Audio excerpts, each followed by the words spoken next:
American Sniper is the newest movie directed by Clint Eastwood starring Bradley Cooper.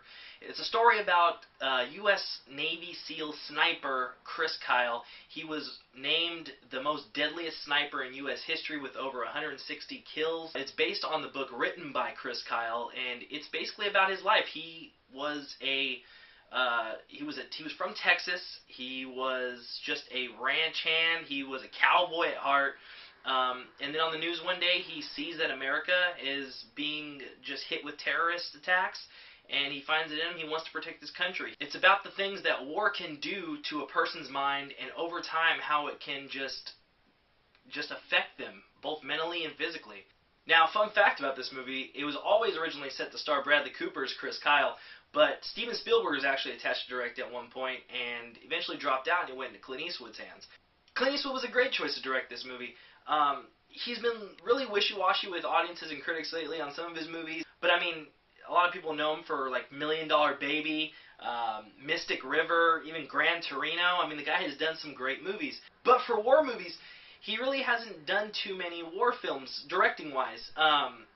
The last movie he directed that dealt with war was Flags of Our Fathers. I felt that it was really a good movie, but it could have actually benefited from a more linear storytelling. One of the better underrated Clint Eastwood movies that he directed was Heartbreak Ridge. It was an 80s war film. Very good movie, and it was both funny, it had the action and the drama, and it just blended so well, and it was one of Clint Eastwood's best directed movies to me.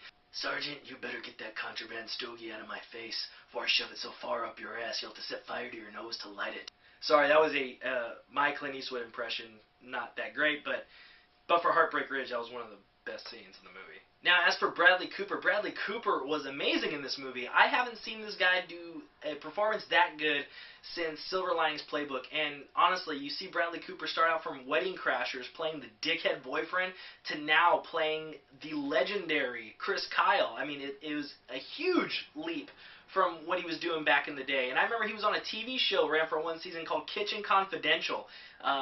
He was a chef, he was a cook at this restaurant. It went for one season, but I mean, look at him now. He's up for a Best Actor nomination at the Oscars. It's crazy. The transformation he made to get into shape to play Chris Kyle was amazing. The accent that he adopted for the role was amazing, and just he pulled a Jake Gyllenhaal. What Jake Gyllenhaal did last year for Nightcrawler, he just immersed himself into this Chris Kyle role, and for a majority of the movie, I didn't really see Bradley Cooper playing somebody. I saw Chris Kyle, because I've seen interviews with Chris Kyle before his passing, and Bradley Cooper, I think, nailed it. He did a great job as Chris Kyle, and I think that the Academy Award nomination was very deserved. Another thing Eastwood did in the movie, which I felt was amazing, was it made war look how war is supposed to look. It's horrific, it's nasty, it's terrible.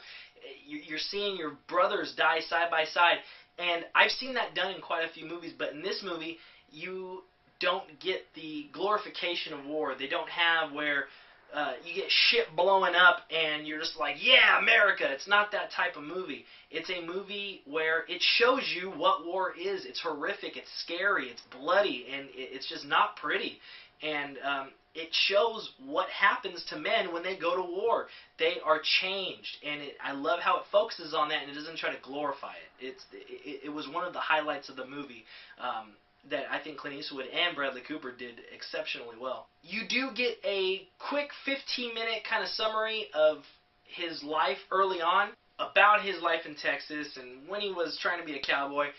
It really just kind of gives you a brief flash through. Like, you see him when he was a young child, it goes through to when he was in his 20s, and when he signs up for the SEALs, his quick boot camp training, and then, bam, he's back, and he's in war now, and when he's about to make his first kill shot. I think that the movie could have benefited a bit just from a little bit more of his earlier life. I wanted to see who he was before he actually started on his path to becoming a legend, as they call him in the movie. The story of Chris Kyle is a great one. It's very sad, but it's also a great story, and if needed to be told on the big screen, I am so glad that Bradley Cooper and Clint Eastwood were the ones to do it, and they did it justice. Unfortunately, the performance and the direction were the only things to make this movie stand out from the rest. They didn't do anything to break new ground. The story didn't do anything to break new ground. It was about a man's life who was tormented by war, and we've seen that before in quite a few movies, and unfortunately, it didn't do anything new. Both of these guys were on their A game, no doubt about it. I honestly can say that this is one of the better war films that I have seen, and it's definitely one of the best dramatic movies I've seen so far this year. Unfortunately, it is still only January. I'm going to give American Sniper 3.5 out of 5 stars. So what did you guys think? Have you seen American Sniper? Do you want to see American Sniper? If you've seen it, do you think it rises among one of the best war films? Or do you think it just doesn't quite hit the mark? Let me know. Also, if you guys want to follow me, I'm on Twitter @CEquinoa. And as always, I hope you guys enjoyed this review, and I will see you later.